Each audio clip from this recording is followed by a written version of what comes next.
I'm Evelyn Hart, 71 years old, and right now I'm sitting in a faded vinyl booth inside a gas station off a lonely stretch of highway in Wyoming. The coffee in front of me has gone cold, but I keep my hands wrapped around the cup like it might still give me warmth.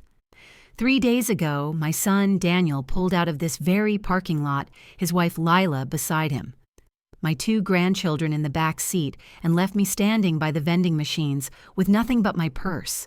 No suitcase, no medication, no return ticket home. Just the wind tearing through the mountains and the sound of their SUV disappearing down the road.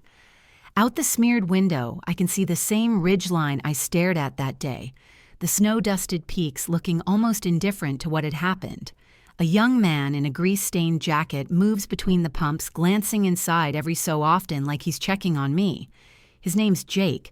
He was the one who asked, "Ma'am, are you all right?" when he found me standing there after they'd gone. I told him I was fine. I wasn't.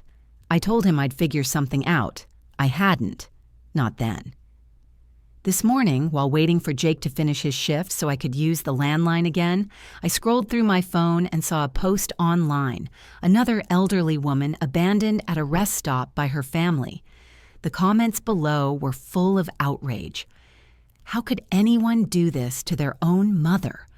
I wanted to type back, "It's easier than you think." But here's the thing they don't know. I'm not some helpless old woman who can be discarded on the side of the road. My son and his wife think they're untouchable, that I'll just fade quietly out of their lives.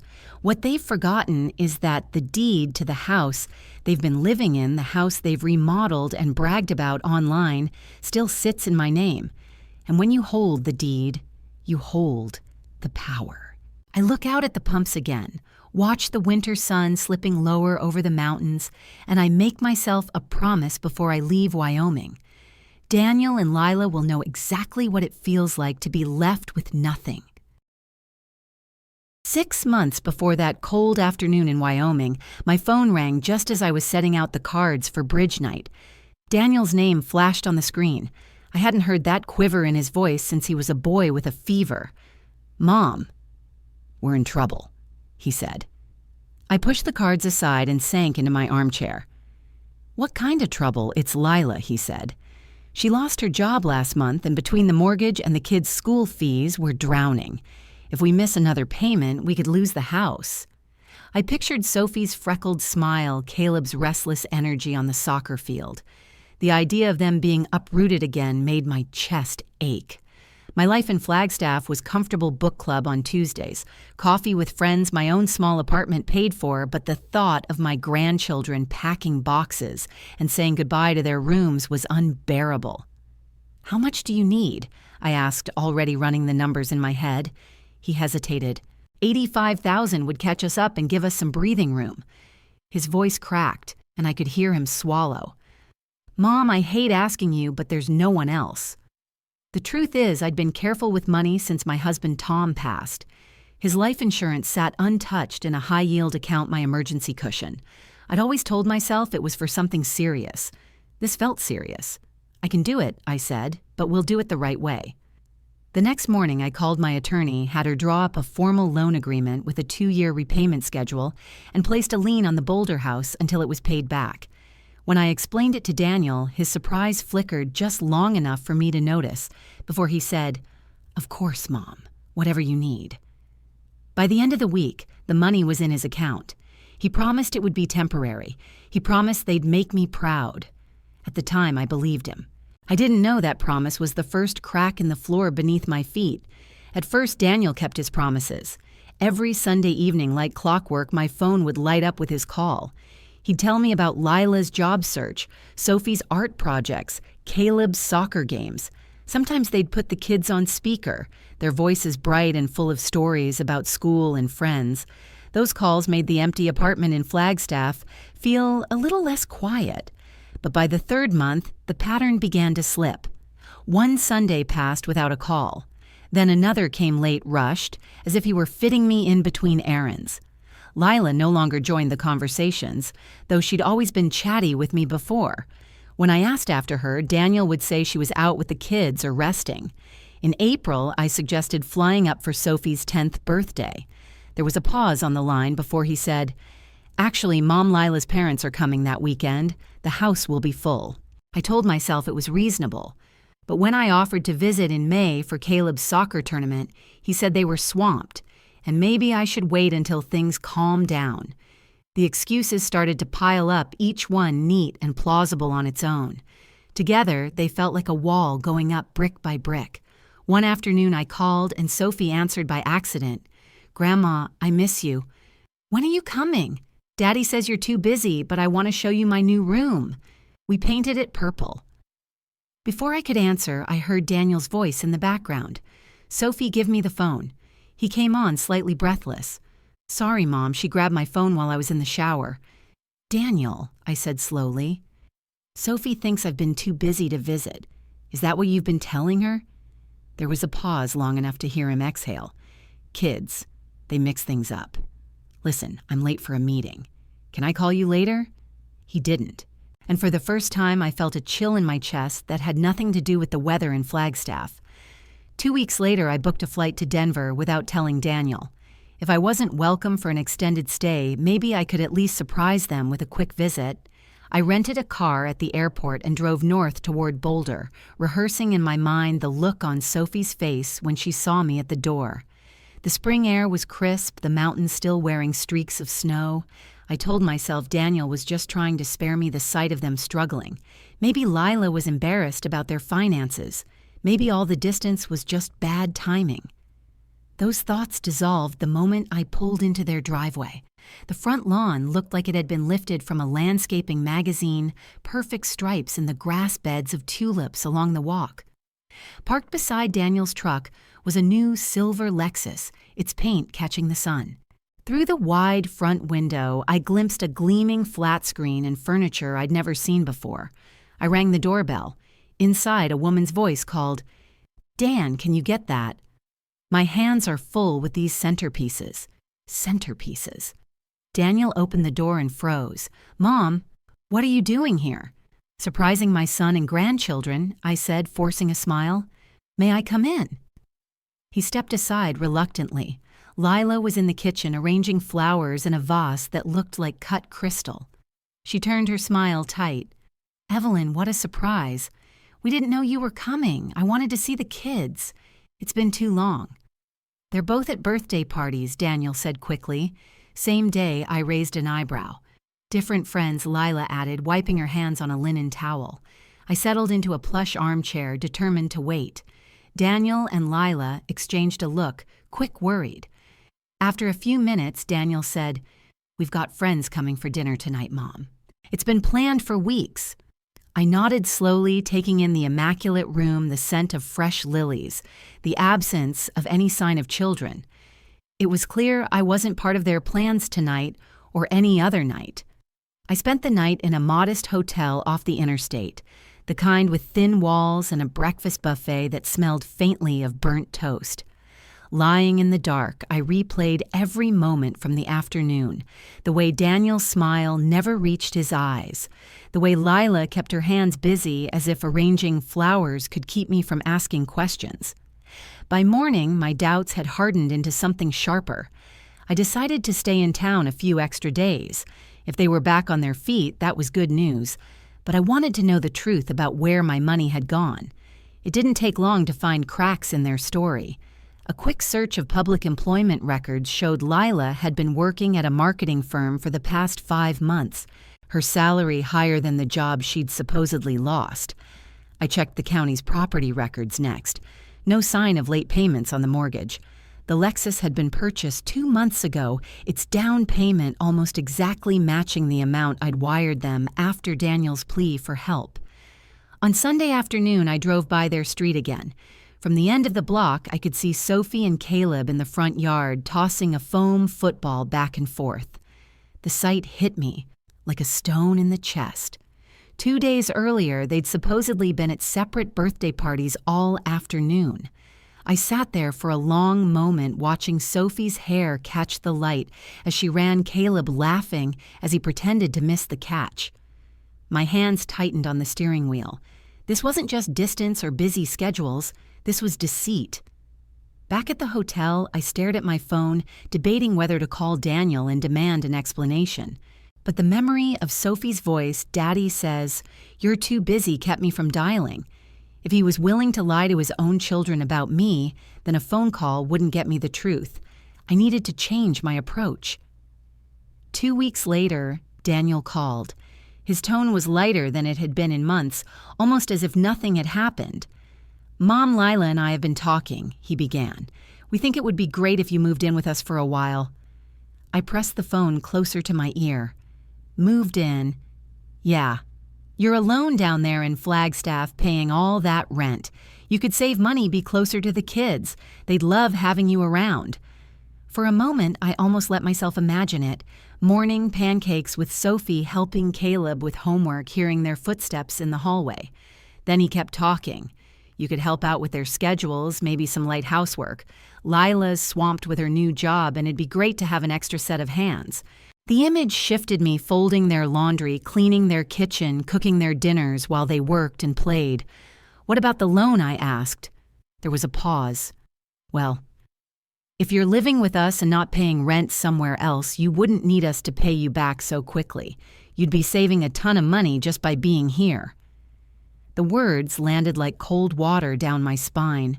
He wasn't inviting me to join their lives. He was recruiting unpaid help in exchange for erasing his debt. "Let me think about it," I said, keeping my voice even. "Sure, but don't take too long. Summer's coming, and it'd be perfect timing for you to help with the kids' activities." After we hung up, I sat in my quiet apartment looking at my books lined neatly on the shelves, my framed photos on the wall, my kitchen just the way I liked it. I realized I would rather grow old here, independent and respected, than live under their roof as a servant. The next day, I called him back. "I'm not moving in, Daniel. I like my life here." His voice cooled instantly. "That's pretty selfish, Mom." "No," I said. "It's self-respect, and I still expect the loan to be repaid on time." The silence on the other end told me exactly how he felt about that. By early September, not a single payment had come through. Calls when unanswered texts were met with vague promises. I had just started considering calling my attorney when Daniel rang out of the blue. "Mom, we're planning a road trip for Labor Day weekend," he said, his voice all enthusiasm. "Up to Yellowstone, scenic drives. Hiking, maybe a nice dinner or two. We thought you might like to come." It was the first warm invitation I'd had in months. Against my better judgment, I said yes. They picked me up Friday morning in their SUV. Lila waved from the passenger seat. The kids were in the back with their tablets. Sophie looked up long enough to grin and ask if I'd brought cookies. I had still warm from the oven that morning. The first few hours passed easily. We talked about school sports, the new puppy their neighbors had. After lunch in a small-town diner, we lingered over coffee while the kids played outside on the swings. That's when Lila leaned across the table. "Evelyn, we've been thinking. Asking us to pay back that $85,000 right now? It's just not realistic. We're finally getting ahead, but the kids' activities, the house, it's a lot." Daniel joined in. "You don't really need it, Mom. You've got your pension savings. We're just starting out." I set my cup down slowly. "We had an agreement." "Forget the paperwork for a second," Daniel said. "We're talking about family. Is money more important than your relationship with your son and grandkids?" The words felt like a slap. We drove on in tense silence. Late in the afternoon, Daniel pulled into a rest stop high in the mountains. "There's a viewpoint up ahead," he said. "Let's stretch our legs." I stepped out, breathing in the cold pine-scented air. While I was framing a photo of the peaks, I heard car doors slam. Turning, I saw them in the SUV, Lila in front, the kids in back, confusion on Sophie's face. Daniel rolled down his window. "This isn't working, Mom. Maybe you should find your own way home." And then they drove away. For a few seconds, I just stood there, staring at the empty stretch of asphalt where their SUV had been. The wind cut through my jacket sharp and cold, and the only sound was the distant hum of a semi on the highway below. My suitcase, my medication, my return ticket, everything was gone with them. The rest stop's visitor center was locked. A vending machine rattled in the breeze. I dug my phone out of my purse, 1 bar of service, barely enough to load a text, let alone arrange a ride. That's when I heard a voice behind me. "Ma'am, you okay?"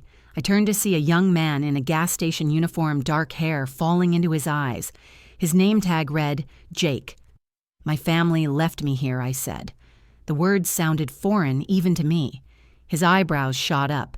"Left you here as in, they're not coming back." I nodded once. "Jesus." He shook his head and motioned toward the small gas station on the far side of the lot.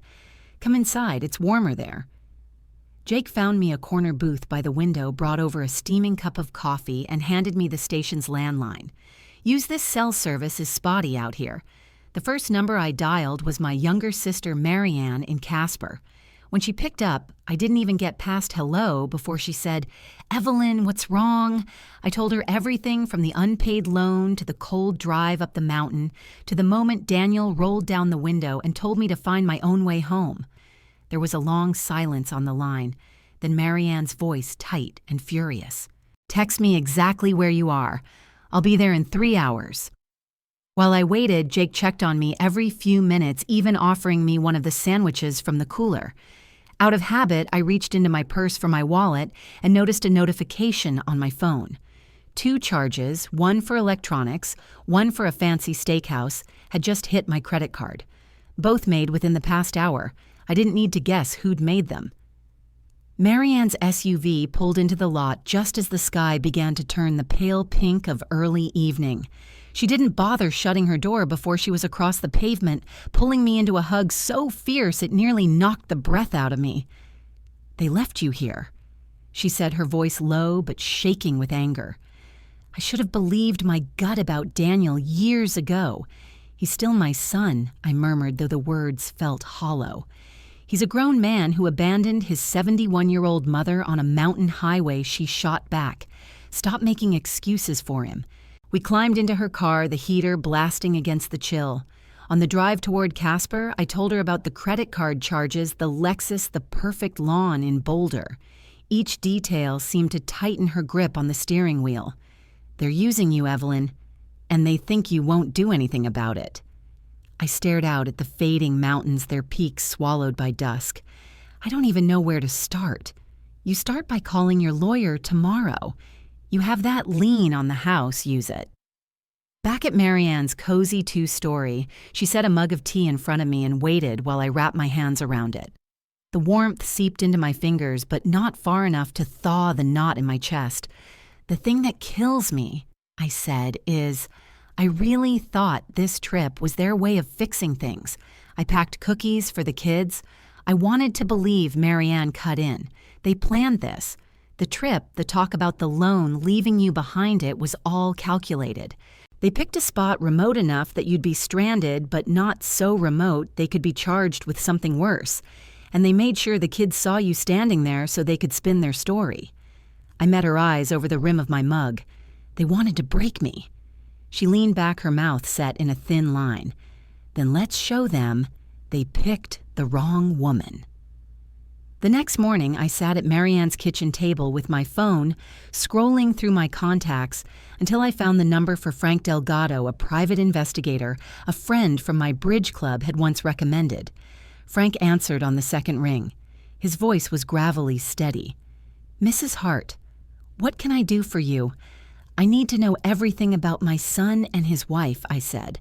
"Where their money's coming from, where it's going, who they've been dealing with. And I need it fast." He didn't sound surprised. "I can start today, but I'll need copies of any documents you have, loan agreements, bank transfers, even emails or texts." Marianne brought my purse from the guest room, and I slid the neatly folded loan contract across the table. "There's also a lien on their house in Boulder. My attorney has the paperwork," Good Frank said. "That gives us leverage." Over the next week, I watched him work with the precision of a surgeon. He pulled public property, records, employment, history's bank statements. He showed me social media posts Lila thought were private photos of luxury dinners, shopping bags their new kitchen remodel. One caption read, "When family loans you money, but you never have to pay it back. Free upgrade." I felt the heat rise in my face. She's mocking me. Frank's expression didn't change. This is better than mocking. It's evidence. Then he slid over a printout of text messages between Lila and someone labeled Sis. The old woman is trying to take our house. Marcus is calling CPS to report her for abandoning the kids. Isn't that illegal? Only if we get caught. The kids will back us up. I gripped the edge of the table until my knuckles ached. They were planning to use Sophie and Caleb as pawns. Frank leaned forward. Mrs. Hart, this is more than a family dispute. This is fraud, conspiracy, and elder abuse. If we turn this over to law enforcement now, they'll have to act. For the first time in weeks, I felt something shift inside me. Not grief, not disbelief. Resolve. I called my attorney, Laura Spencer, and read her every word of the messages Frank had found. She didn't interrupt, but when I finished, her tone was sharper than I'd ever heard it. Evelyn, we're past negotiation. I'm contacting the Boulder Police Department and the state's Financial Crimes Unit. This isn't just about your loan anymore. 2 days later, I sat in a small conference room at the sheriff's office. Laura was on one side of me, Frank on the other. Across the table were 2 detectives and a woman from the state attorney's office. They had my loan documents, the lien paperwork, the bank records, the credit card fraud report, and Frank's compiled dossier of every lie Daniel and Lila had told. Detective Harris looked at me over the stack of evidence. Mrs. Hart, with this much documentation, we can move quickly. But I have to warn you, once we execute warrants, they may try to run. They already left me on the side of a highway, I said evenly. I'm not worried about hurting their feelings. The plan came together. Quickly freeze their bank accounts, flag their passports, and obtain a court order preventing the sale of the Boulder house. A warrant would be issued for credit card fraud, wire fraud, and elder exploitation. By Friday morning, the detectives had word that Daniel and Lila had sold the Lexus for cash and were trying to withdraw the maximum from 3 separate ATMs. That was enough for the judge to sign the arrest warrants. The Boulder police moved in that afternoon. When they entered the house, they found Sophie and Caleb's passports on the kitchen counter, along with printed plane tickets to Belize for the following day. The kids were taken into protective custody, and Marianne was contacted as the preferred guardian.